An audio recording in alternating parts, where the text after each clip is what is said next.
We will start things off with Coach Moore. And Coach, how are you doing today? Doing great. How are y'all?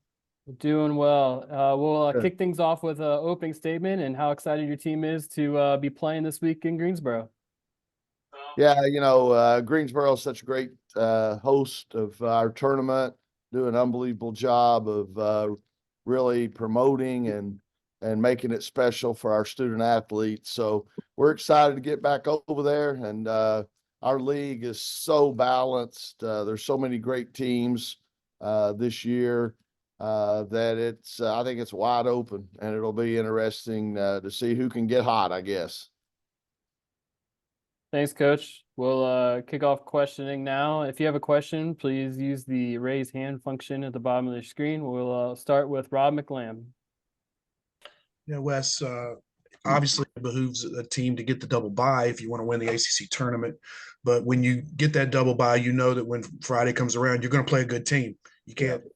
Yeah. Double-edged sword. Right. So my question to you, sir, is kind of twofold. I mean, how much does it, how much of a benefit is it and how hard is it to prepare for that situation on Friday? And God forbid, if you lose, do you think your team has done enough to earn hosting privileges in the NCAA tournament? Well, I think if you look at the entire body of work, yes. I mean, we've played a great schedule. Our net is really strong. And we've had some big wins. I think are we 7-2 against ranked teams? To me, that's a pretty good resume. So I would hope that that would be enough. But at the same time, we're going over there hoping to, stick around a while and try to make a run. So got to focus on, that first game and preparing your team. Obviously, you don't know who you're playing for sure yet. So you got to, try to focus on your team the next couple of days and play well there. So, but yeah, it's like you said, it is a double-edged sword. You love having. I think if you want to win the whole thing, win the tournament, I think having the double bye is obviously a very, very critical. But at the same time, the tough part is the other team's already played the game. They've kind of got their, jitters out of the way and they're comfortable in the venue and all that. And now here you are having to kind of knock the rust off and get used to where you're playing. So, but definitely, you prefer I'm not going to lie. You prefer the double bye for sure, no matter what. But I do think the other team maybe has an advantage, especially in the first half of the game. So, but yeah, hopefully our resume for the entire body of work is pretty good as well. Yeah, we'll take a question now from Mitchell Northam. Hey, Coach. Saw yesterday that Madison Hayes says she's going to come back for a fifth season. It seems like she's been really important to your team's success this year. Rebounding, shoots threes, kind of does everything. So I guess I'll just ask you, how important has she been, and how excited are you to coach her for another year? Yeah, definitely. Madison's someone I've known about a long time ago because she was in the Chattanooga area growing up and playing high school. And I obviously was in the Chattanooga area for 15 years. So known her family. And, we're excited. As you mentioned, I consider Madison kind of a glue player. She does so many things for us defensively, rebounding, shooting the three, as you mentioned. And just the effort. I mean, she's going to give you all she's got. She's going to try to do what you're asking. And it's always good to have players like that around and to be leaders by example. So definitely, now we're trying to figure out, is there any way we can maybe dye River Baldwin and Mimi's hair and maybe get another year out of them. If we got any ideas, let me know. Yeah, I'll let you know if any ideas come to mind. And then the second question I was just going to ask, you have, Madison and Isaiah and maybe one or two others. They were on the team, the one, your third ACC title in a row back in 2022. Does that kind of, I guess their experience of having played that many, games in a row and winning it all, does that help you at all going into this? Yeah, I think so. And of course, this team, we played in the Virgin Islands over Thanksgiving, played 3 games in 3 days and you know, played some good competition there. Not, you know, 3 days of ACC play is definitely a big challenge, but at least we've gone through it. We kind of know the routine, and that's what I've sold them on also. We know as a program how to get it done in Greensboro.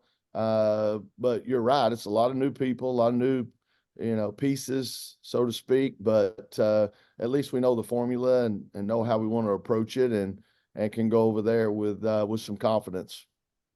Thanks, Coach. Mm-hmm. We'll go to Ethan McDowell. And coach, kind of going off of that, you have a few freshmen who are going to come in and get their first taste of postseason basketball. What are you kind of stressing this week to prepare them for that stage?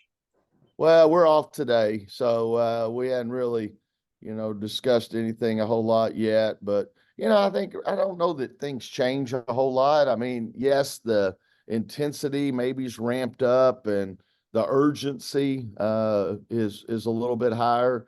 But at the same time, it's still, you got to do what you do and you got to do it really well. And you know, so again, I think you focus on, I know this is boring coach talk, but you focus on the process and preparation and try to clean up some things and then get over there and like I said, hopefully you can get off to a good start and get some confidence and feel good and get on a roll. You know, I mean, that's what it's about this time of year for sure.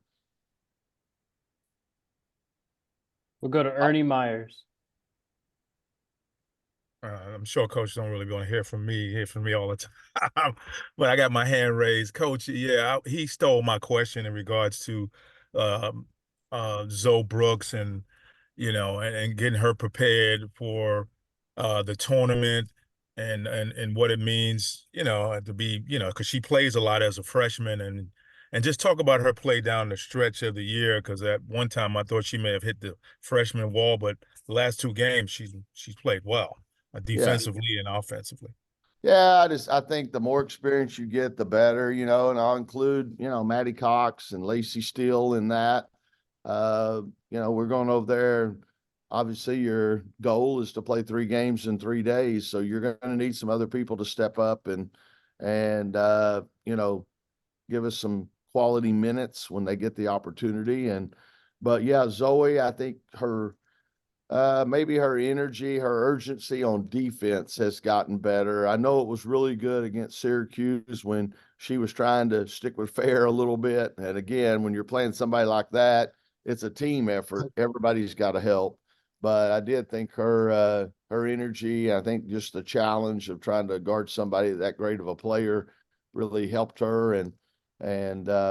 But you know, again, it is different. You walk over there in a tournament, but you know, most of these players have been in, you know, even the freshmen have been in some high profile situations. You know, I know Lacey and Maddie, their travel team, you know, won a couple of big tournaments like Boo Williams and up in Iowa and things like that, where they had championship games. So even though I understand it's definitely a bigger stage, but hopefully they're used to that a little bit, and I expect them to respond well and play well. And our last question will come from JB Ricks. Hey, Coach Moore, appreciate you taking out the time. You brought up the 7 wins that you guys have against top 25 competition, and I kind of got a 2-part question in regards to what do you think about the level of competition the ACC is bringing into the month of March, and the second part of that question is, you know, if you guys or Virginia Tech even come away with this ACC tournament championship, is there still the potential for you guys to get a 1 seed in the national tournament?